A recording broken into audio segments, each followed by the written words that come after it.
Welcome to cooking cheap, easy, and tasty meals. Today I'm going to make some pumpernickel bread. I'm going to start with 2 cups of regular all-purpose flour. You could of course use bread flour if you prefer. And then I'm going to have 1½ cups of dark rye flour. To that I'm going to add 1½ teaspoons of salt, a tablespoon of caraway seeds, 1/4 cup of cocoa powder, unsweetened cocoa powder, and 1 teaspoon of yeast. Now this is going to be a no-knead bread, so I'm not adding as much yeast as I would have added normally. But I'm going to let this sit for 12 to 18 hours and rise. And the time will take the place of the physical kneading, I'm hoping, anyway. But I think that in the past when I've made this, it worked pretty well, so I'm going to assume it's going to work the same way. I'm trying to break up as many lumps of the cocoa powder as I can, whisking this together and trying to get a good mixture. The cocoa powder is just to bring out the flavor. The last thing we add to this right now is going to be the wet ingredients. We're going to add 2 tablespoons of oil. This happens to be sunflower oil, to 1¼ cups of tap water. Either hot nor cold, just right out of the tap. And the last thing I'm going to do is add 2 tablespoons of molasses to the water mixture. I'm going to mix it up and try and get that off the spoon as much as I can, the measuring spoon, get as much of the molasses mixed in.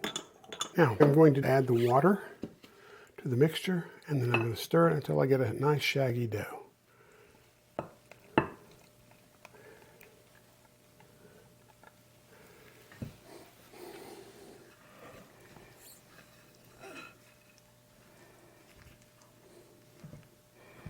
All I'm really trying to do is make sure that everything is moistened. I'm not trying to beat it or anything, just make sure that the flour is moistened and mixed in well with the liquid to get all the ingredients mixed in well. Now I'm going to use my hands to finish this up.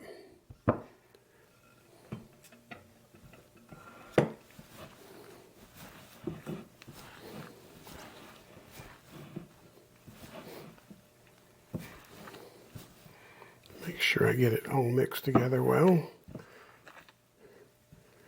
Not kneading it, I am just mixing at this point. It takes a while with a darker flour and all the other ingredients to come together, but they will come together in just a few minutes of mixing. I'm wearing gloves because it's springtime and I've been working in my garden, and that has taken a toll on my hands, and I really didn't want to put them into the food without some gloves on, just because they're beat up so bad from poking and sharp objects and everything. And that's a fairly nicely mixed shaggy dough. Everything looks like it's mixed. Get everything off my gloves. The next thing I'm going to do is cover this and let it sit for 12 hours at least until it doubles in size, probably 18, because it's going to be a slow rise, I feel sure. It's not particularly warm in the house. It's 70 degrees or so, but overnight it'll probably get cooler. But we'll let that rise and we'll start again in the morning. It's been about 12 hours and it looks like this has doubled in size. So I'm going to take a look at it. I'm going to go ahead and turn it a little bit, pull it a little bit. It doesn't feel quite the same as if I had actually kneaded it, but it does feel okay. So what I'm going to do is I'm taking it, and I prepared a pan with parchment paper. I've sprayed it, put a piece of parchment paper in it, And I'm going to take this and I'm going to turn it into a loaf size and shape. I'm going to push it down. I'm going to let it rise again in the pan, and then I'm going to bake it.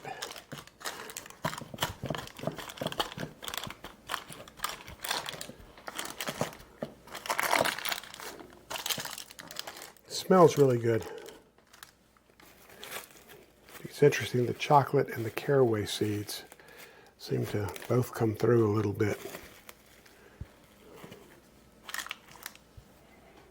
All right, that's ready. I'm going to let it sit for another hour, and then I'm going to bake it. It's been about an hour, and as you can see, the dough has risen. And I'm going to put it in a 375-degree oven for between 30 and 35 minutes, and we'll see how it does. Okay, I put this back in the oven, and it's gone back in twice. At 30 minutes, it was not done. At 40, and at 50, it appears to be done. So I didn't write down something right correctly, because normally, from my experience, bread is done when it's 195 or better internally. This is now 195 degrees internally. So I'm going to trust that the temperature is right, and we'll see. Another test is the sound test. Still sounds hollow, which is what it's supposed to sound. We're going to let it cool now, and then we'll cut it and make sure that it's done. Okay, so let's cut the bread and see what we ended up getting. See if, okay, it's nice and moist. Feels pretty good. Let's take a taste. Just fully formed, a little crunchy. Bread has that distinctive rye, well, distinctive pumpernickel flavor.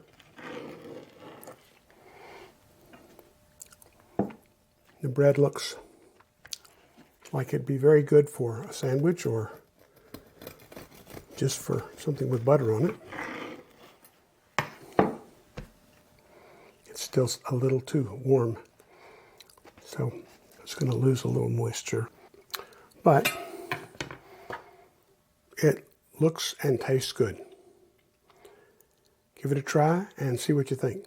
And it was awfully easy to make. I didn't have to do much in the way of handling. I just mixed it, let it rise, folded it a couple times, put it in the dish, and cooked it. And for something as complex as pumpernickel bread, that's not bad. I hope you enjoy it. If you enjoyed this video, please subscribe and give us a like. Thank you.